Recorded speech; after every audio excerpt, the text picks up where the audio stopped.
Alicia, when she was at her poorest, I would transfer 520 to her every night, a number that symbolizes love. She accepted my money but never my feelings. Later, she achieved fame and success, and I turned to dust and bones. At a class reunion, someone urged her to marry her true love soon. She sneered, "There's no such thing as true love. Even if there was, he's long dead." The next second, she received the news of my murder. When the doorbell rang, Alicia was in the middle of breaking up with her 8th boyfriend. She impatiently said, "Don't call me again." Then she went to open the door. Seeing that it was my mother outside, she was momentarily stunned, and then her expression turned even darker. "I told you Albert is not here." My mom awkwardly smiled, her eyes filled with humility. "I know, but only you can find Albert. Could you please talk to him and ask him to come home? I haven't seen him in so long." Alicia snapped, "I can't find him, and don't come bothering me again." With that, she forcefully slammed the door. If my mom hadn't instinctively stepped back, the door might have hit her in the face. My mom stood outside, refusing to leave, persistently knocking on the door. Alicia sat on the leather sofa inside, her expression even darker than the night outside. Through the floor-to-ceiling window, you could see the snow starting to fall gently. It was also snowing the night I was murdered 3 years ago. Before I died, I was in the middle of transferring money to Alicia. The robber took my phone and looked through my chat history with her. He mocked me. "A simp, huh? You've sent her so much money, and she didn't even reply. Might as well have given it to me." I was barely breathing, struggling with my last breath, too weak to argue with him. But I was indeed a simp. I simped for Alicia for 8 months and ended up with nothing, even losing my life. If it weren't for trying to surprise her that night, I wouldn't have taken that shortcut and wouldn't have encountered the robber. After forcing the password out of me, he stabbed me 8 times, each one fatal. In my final moments, I was still worried. How would Alicia manage without money? My soul slept for more than a year. When I awoke, everything had changed beyond recognition. Alicia had become successful and no longer had to endure my nightly harassment for a ridiculous 520. I followed her around, watching as she changed boyfriends one after another. They were all handsome, at least more handsome than me. I really wanted to ask Alicia, "Did you refuse me before because I wasn't handsome enough?" But she couldn't hear my voice, not even when I called her a heartless woman. I kept wondering when Alicia would finally know that I was dead. Maybe she would never know, not in this lifetime. If my mom hadn't come looking for her today, she probably wouldn't have thought of me at all. She has an old phone that she always keeps under her pillow, checking it every time she gets up at night to use the bathroom. I've never seen her turn it on, so I have no idea what's stored in it. All I know is that when I was pursuing her 3 years ago, she was still single. But I've heard she had an unforgettable first love. I guess whatever's treasured in that phone must be related to her true love and has nothing to do with me. My mom was eventually taken home by my dad. As they walked away, they murmured to each other, "Does she really not know where Albert is? But Albert liked her so much, how could he not come to find her? Maybe Albert was heartbroken. You should stop bothering her." "But I really miss Albert. He hasn't come home in 3 years." My mom said, her voice cracking with tears. My dad was also very sad, wiping her tears and reluctantly looking back one last time. As they walked farther and farther away, I couldn't hear what they were saying anymore. I really wanted to go home with them, but I couldn't. Since I woke up, I've only been able to stay close to Alicia, no more than 5 meters away. Any farther, and I can't move. There's an invisible barrier around me, always firmly blocking me. I miss my parents too, but I can only see them briefly when they come to find Alicia. I failed them. Alicia, besides work and social events, occasionally meets up with old classmates. Most of them are women, with 2 men mixed in. I guess the cool handsome guy is Alicia's unforgettable first love. The way he looks at her is full of affection. At every reunion, they sit together. In the year I've been following Alicia, I've never seen her get this close to any man. An old classmate teased, "President Lou, when are you going to marry Luis?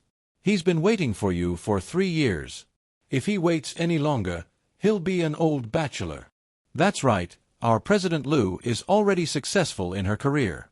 It's time to find a man to keep her warm. Alicia let them tease her without saying a word.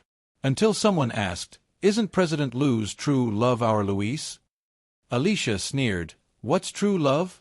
Even if there was, he's long dead." As soon as she finished speaking, her phone rang. The man who robbed and killed me 3 years ago recently committed another crime. After the police arrested him, they uncovered the details of my death. They notified my parents. Then my parents called Alicia. "We're sorry. Albert has been gone for a long time.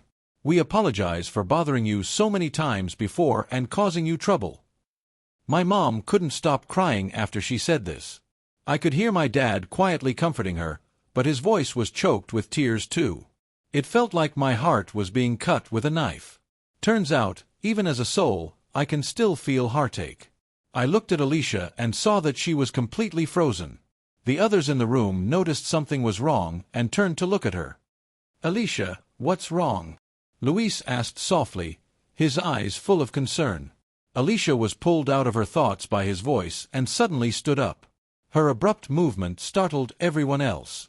She ignored their questions, didn't even grab her coat, and rushed out the door. Usually, when I follow her, I'm pretty laid back, but today, with her moving so fast, I had no choice but to keep up. At one point, she even bumped into a waiter, but didn't glance back, just kept running. The waiter angrily muttered under his breath, "No manners." I nodded in agreement. Fortunately, Alicia didn't drink at the party, so she could still drive herself. She usually drives very steadily, but today she was reckless, as if the road belonged to her and everyone else had to get out of the way. When she arrived at my house, my mom was already sobbing uncontrollably, slumped on the couch, and my dad's eyes were red. He's a very strong-willed man. When I was alive, I never saw him so vulnerable. During my rebellious teenage years, I even doubted whether my dad loved me. Why else would he be so harsh with me all the time? But now, seeing him bent over, his expression filled with grief because I'm no longer here, I finally understood that he loved me deeply. Alicia stood in front of them, her voice sounding different than usual, as if she was hiding some emotion. "What happened? What about Albert?" My mom couldn't bear to hear my name now.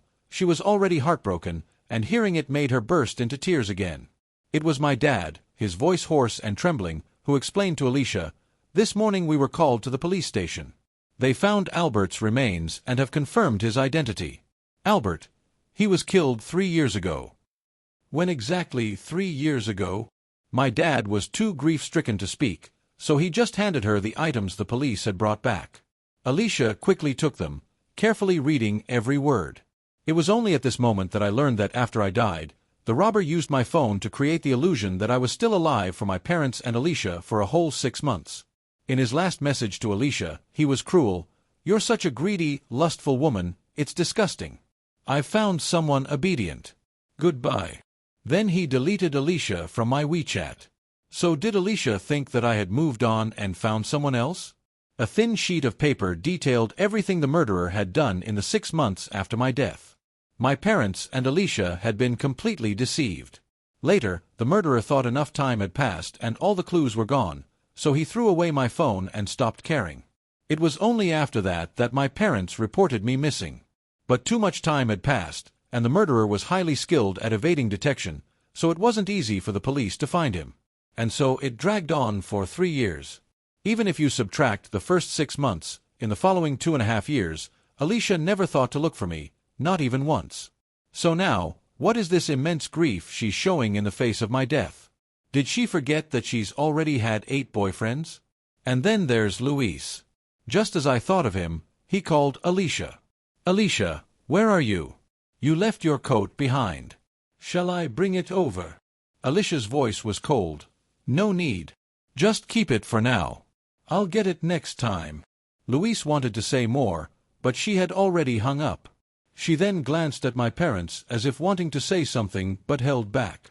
My dad also looked up at her, holding back tears as he slowly said, "We're going to hold a memorial service for Albert in a few days. If you have time, please come to say goodbye to him." Alicia said nothing. My dad added, "We won't keep you any longer. You should go home and rest." With that, he lowered his head again to comfort my mom. The two elderly people leaning on each other made for a very sorrowful scene. I didn't want to leave. I wanted to stay with them, even if they didn't know I was here. So I asked Alicia, "Can you stay a bit longer?" But she had already turned away. "Alicia, don't go." She still couldn't hear me. As the door opened and closed, she was already gone. I tried to stay where I was, but the invisible barrier eventually pulled me out. "Dad. Mom." My voice turned into a faint breeze brushing past my parents' ears, but they didn't even notice. Alicia went home. Before she even got out of the car, I saw Luis waiting at her door. "Alicia." Luis hurried to meet her. Seeing her pale face, he asked with concern, "What happened? You left so quickly that you forgot your coat." I thought he would hand the coat to Alicia, but he didn't. Clearly, he was waiting for Alicia to invite him in. But Alicia suddenly took out a cigarette, lighting it in front of him. Luis was stunned. I was a bit shocked too. Because Alicia doesn't normally smoke, even at social gatherings, unless she was dealing with someone important and needed to set the right mood, she would rarely touch a cigarette. What was going on today? Was she losing control because of my death? I floated in the air, mocking Alicia. "You ignored me when I was your simp for so long, and now that you know I'm dead, you suddenly love me." She frowned deeply, finishing one cigarette, then irritably pulled out another. At that moment, Luis grabbed her hand. "Alicia, what's going on? You can talk to me. After all these years, don't you know how I feel about you?" Alicia looked up, staring at him without blinking. Were they about to confess their feelings to each other? What timing! Right after news of my death, they were going to express their love. I wanted to float back into the house. Even though I couldn't go far, moving 5 meters away would be enough. I didn't want to watch them confess and then embrace each other right in front of me. 3 years ago, I only pursued Alicia for 8 months, but in truth, my feelings for her began long before that. If Alicia wasn't a fool, she should have sensed it long ago. But she never accepted me. Even after taking so much money from me, she never spoke kindly to me. Now that she's successful, choosing someone handsome, someone she likes, seems only natural. But still, it makes me sad. An uncontrollable sadness. I wanted to float back to my parents, to be with them. Just as I turned away, Alicia's voice reached me. "Luis, after all these years, you should know how I feel about you." A flash of panic crossed Luis's eyes, but he stubbornly refused to admit it. "I don't understand. I don't like you." Alicia spoke each word clearly. Luis was stunned. I was stunned too. If she doesn't like him, then who is her true love? It can't possibly be me, can it? Alicia left Luis and went back inside alone, not even taking her coat. Once inside, she walked straight to the bedroom, pulled out the old phone from under her pillow, and plugged it in to charge. She finally turned the phone on. I never expected that the lock screen wallpaper would be my picture. Alicia kept staring at the phone but didn't unlock it. She bowed her head, the light casting a shadow over her face, completely hiding her expression. I couldn't see her face, but the tense lines on the side made me guess that she was in some emotional turmoil. Could she really be sad because of me? I couldn't believe it, and I was still curious about the contents of the phone. But Alicia suddenly pressed the phone to her chest, slowly lying down on the bed. She buried her face completely in the pillow, her shoulders shaking slightly. "Are you crying?" I asked, shocked. But she couldn't hear my voice, and of course, she didn't answer. Later, Alicia fell asleep, and for the first time since my death, I entered her dreams. Even though I've been with her every day, suddenly she could see me too, and I felt a bittersweet sense of long time no see. Alicia stared at me, not blinking once. Suddenly, she smiled. I didn't know why she was smiling, only that she slowly approached me and then opened her arms to hug me. "Albert!" Her voice was filled with cautious joy, as if regaining something lost. "You came back, didn't you? I knew you would come back." "Why would I come back?" I asked. "To find me." "Why would I come back to find you?" "Because you love me." You see, Alicia always knew that I loved her. In the dream, we could talk freely, so I asked her, "Do you love me?" Alicia nodded. Then I smiled too, smiling so hard that tears fell. I had prayed countless times that she would love me. But when she finally admitted it, I couldn't believe it. Is love ignoring someone for 2.5 years without searching for them? Is love having 8 boyfriends? Is love being entangled with Louise for years? When I loved her, even though she never responded to me, I never thought of looking for someone else. Love should be singular and loyal. I finally got the answer I had always wanted, but it seemed that I no longer cared as much. What I wanted most now was to be able to leave Alicia's side. I wanted to go back and see my parents. I was very worried about them. Originally, I planned to ask Alicia in the dream to go to my house, but before I could speak, Alicia was awakened by the sound of her phone ringing. The dream was gone, and I could no longer talk to her. It was Luis again. He said on the phone, "Alicia, I was in a car accident." Alicia asked, "Where are you?" Luis gave an address which was not far from Alicia's house. Alicia rushed over and saw Luis sitting in the snow. When Alicia approached, he suddenly stood up and hugged her tightly, so tightly that it hurt her. "Alicia, thank you. I thought you wouldn't come." He was so emotional, as if he was holding on to the last hope of his life. I really didn't want to watch this scene. It made my past self look ridiculous. And it also made what Alicia said in the dream just now seem ridiculous. But I couldn't leave. I was forcefully dragged along with them to the hospital. Luis had hit his head and suffered a mild concussion. After examining the scans, the doctor said it wasn't serious and left it up to them whether to stay at the hospital for observation or go home. Luis requested to stay at the hospital and begged Alicia, "Alicia, my family isn't here. Can you stay and take care of me?" Alicia frowned, as if she was thinking. A few seconds later, she nodded and agreed. I thought, wasn't she just crying over my death? Didn't she say she didn't like Luis? So what is this now? Indeed, women are heartless. Just as I finished complaining, Alicia picked up her phone and called her assistant. "I need you to do 2 things for me. At your service, President Liu. My friend was in a car accident and is hospitalized. Find a reliable caregiver." Understood. And I want to see someone. The person Alicia wanted to see was the man who robbed and killed me 3 years ago. Her assistant was quite resourceful. Early the next morning, she called Alicia back. "President Liu, it's all arranged. The meeting is at 3 in the afternoon. You can go directly." "All right." I followed Alicia to the meeting. She took out my photo and showed it to the murderer. "Do you remember this person?" Perhaps the part of our chat history and the transfer records when I was simping for Alicia left a deep impression on him because he immediately nodded and said, "Yes, I remember." "Can you tell me what happened then?"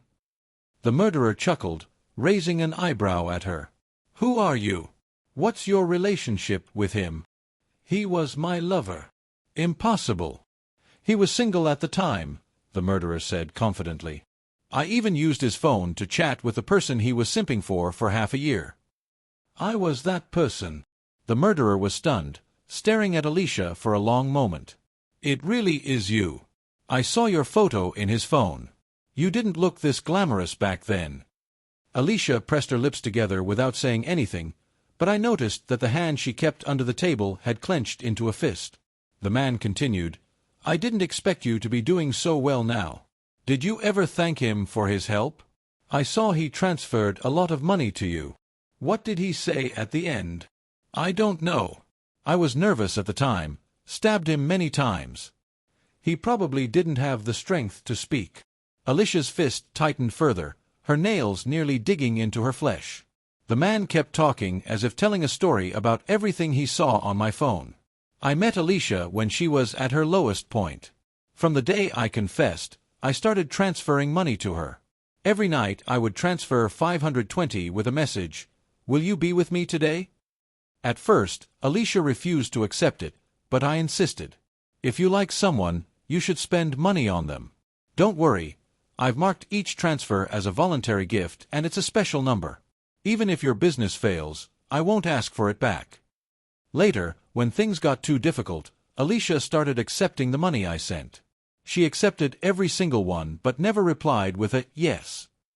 I kept bouncing between thinking, she took my money, so she must have feelings for me, and she just needs help and doesn't like me. Until the day I was murdered. After the murderer took my phone, he contacted Alicia but didn't send her any more money. Fortunately, by then Alicia's career had taken off, and in the year that followed, it soared. So when my soul awoke, I saw her already successful, wearing designer suits, speaking confidently on stage.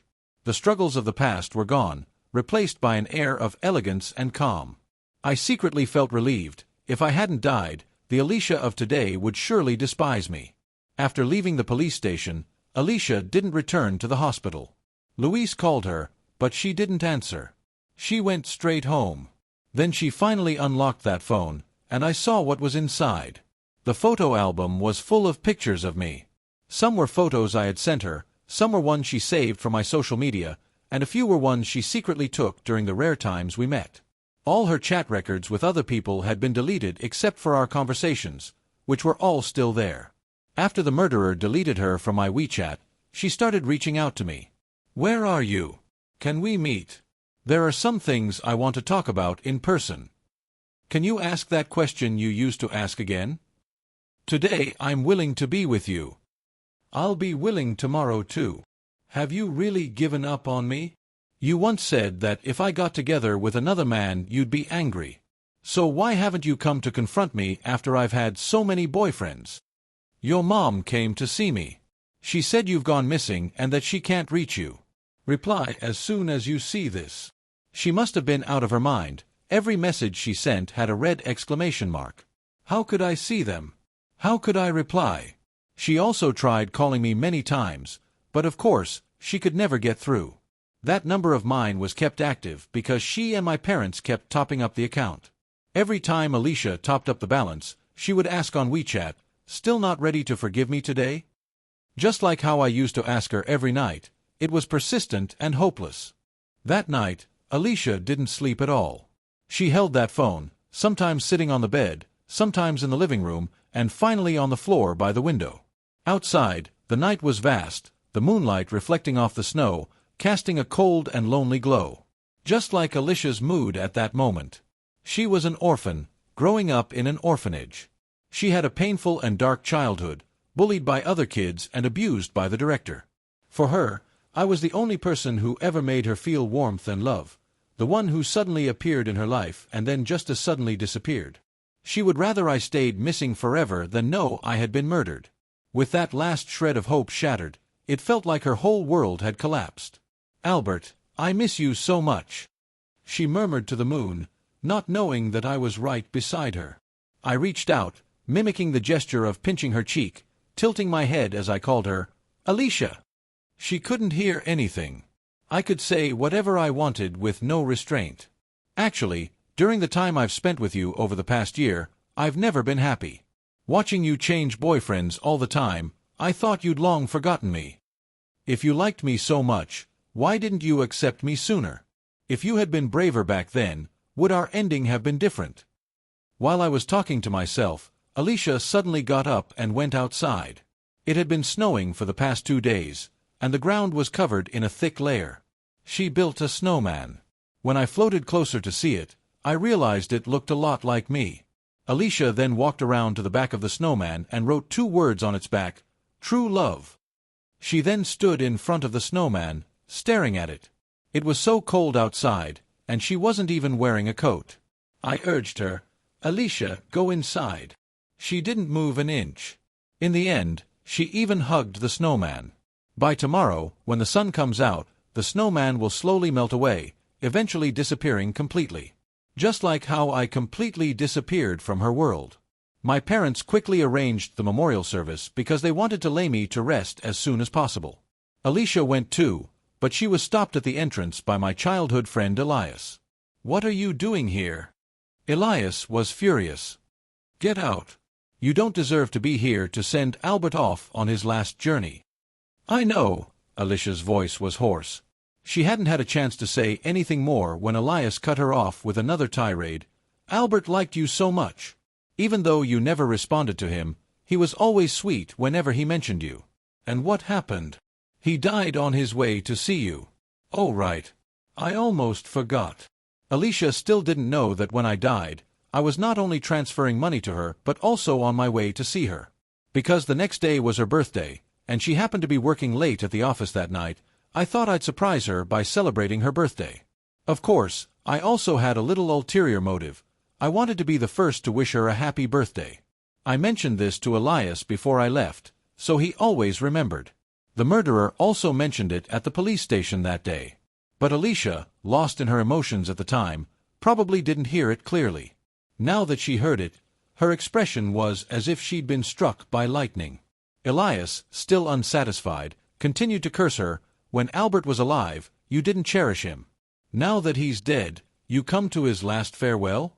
Who are you trying to disgust, Albert or his parents? Now get out. If I tell Albert's parents about this, they won't let you in to say goodbye to him.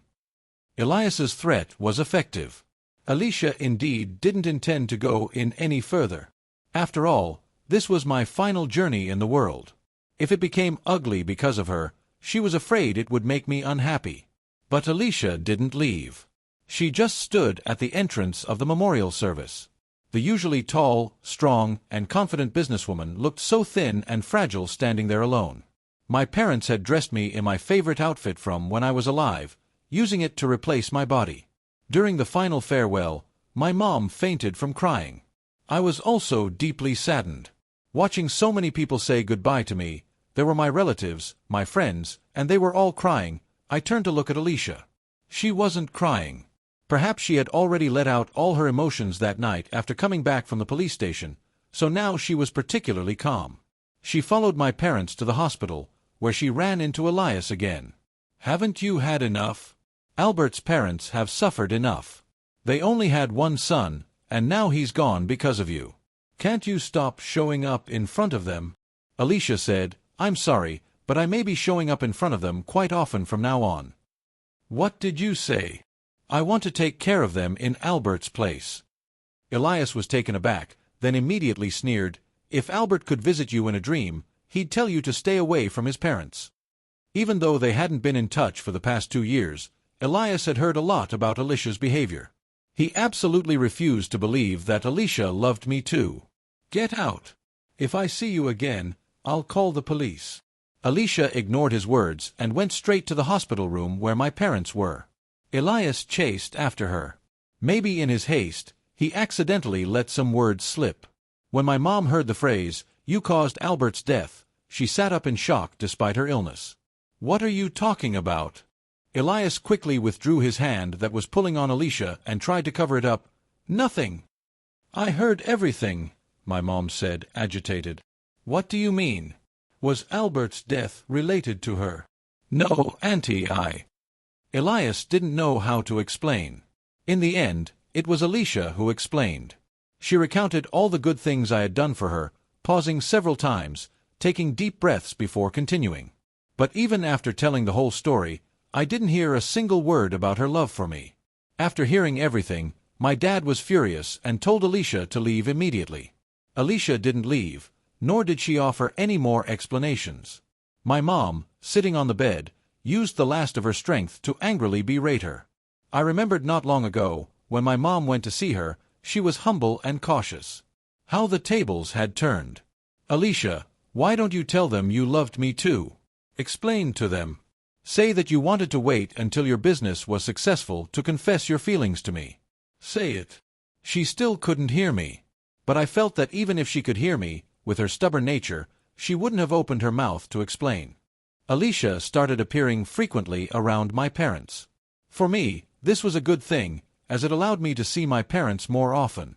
But for Alicia, it wasn't so good, because my parents never treated her kindly again. If you really think about it, the murderer was the one truly at fault. Alicia couldn't have predicted that something would happen to me that night. It was an accident, and putting all the blame on her wasn't fair. But my parents were so heartbroken during that time. Holding on to their anger toward her helped them cope and gradually endure the pain. Time is the best medicine. It may not make the scars in our hearts disappear, but it can heal them. I watched as my parents went from breaking down every time they mentioned me to just having red eyes. Later on, my mom would unconsciously call my name, and when there was no response, she'd sigh at the empty air, I forgot Albert is gone. One time, Alicia happened to be at my house. She was still outside when I floated into the room and witnessed this scene. I broke down right then and there, repeatedly saying, "I'm sorry," in front of my mom, but she couldn't hear me.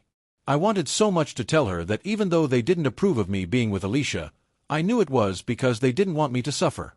They raised me with such care. How could I not know that they loved me? Originally, I had planned that after celebrating Alicia's birthday that night, if she still didn't want to be with me, I would give up. I couldn't keep making my parents sad. Who would have thought that the turning point would be that very night? Mom, I'm sorry.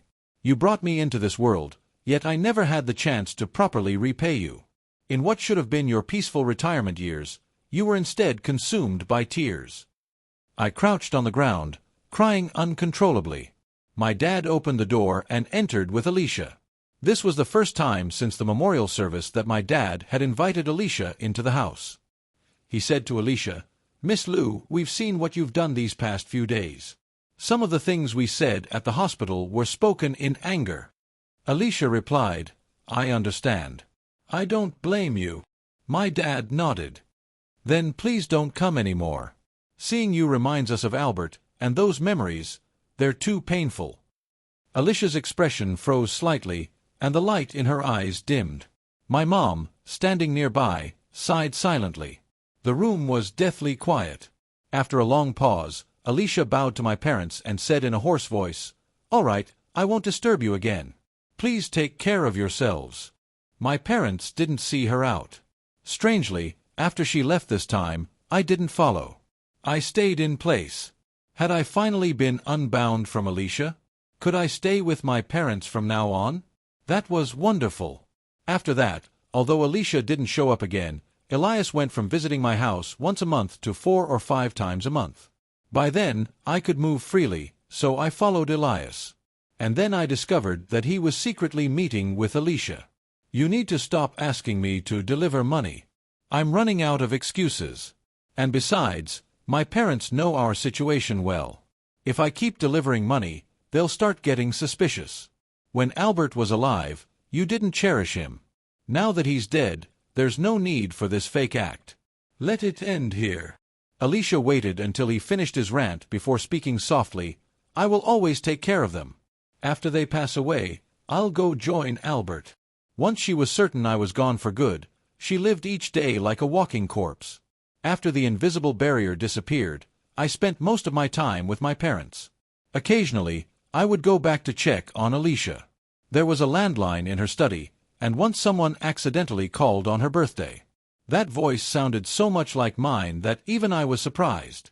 After realizing it was a wrong number, the young man on the other end quickly apologized. "I'm so sorry, so sorry." Alicia said, "Can you say, 'Happy birthday' to me?" "Huh. Today's my birthday." It was just a simple phrase, no cost involved, and since he had dialed the wrong number, he agreed. "Happy birthday, and may all your wishes come true." After he hung up, Alicia didn't put down the receiver. It was as if the dial tone was the sweetest sound in the world to her. Birthdays come every year, but "may all your wishes come true" would never happen again. I was like a beam of light that unexpectedly entered her world, brightened it, and then vanished just as suddenly. She wanted to hold on to that light, only to find that it was all in vain. She would live forever in the pain of losing me. Before leaving this world completely, I visited my parents in their dreams. I told them that I was doing well in another world, and in the next life, I wanted to be their son again.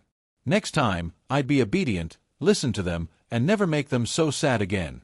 Then I visited Alicia in her dream. "Alicia, I'm leaving." She held my hand, refusing to let go. "You've been gone for so long, and you've only come to see me twice. Isn't that a bit too little? I've actually been with you all along." Alicia paused, her eyes flickering as if she was a little embarrassed. I burst out laughing. "I know everything you're thinking. Don't you want me to know? I just think it's too late. Yeah, you should have let me know sooner. Are you still mad at me?" "Of course I am. How about in the next life you become my simp?" "For how long?" "How should I know? It depends on my mood in the next life. 10 years, no more than that, okay? 10 years, that's a long time. But honestly, I don't plan on meeting her in the next life. This life was tragic enough, and my parents suffered because of me. I don't want to have anything to do with her anymore. I'm leaving. Wait. Let me look at you one more time. Don't bother. I'll always be in your heart. Alicia smiled knowingly. You're right. When she woke up, her pillow was wet. Albert, I won't make you wait too long. You have to keep your word too. 3 days later, after arranging all her affairs, Alicia took her own life. She said she was coming to join me, but I had already completely disappeared after saying goodbye to her that day. In the next life, I'll have a beautiful, vibrant life of my own, where I'll never see her again.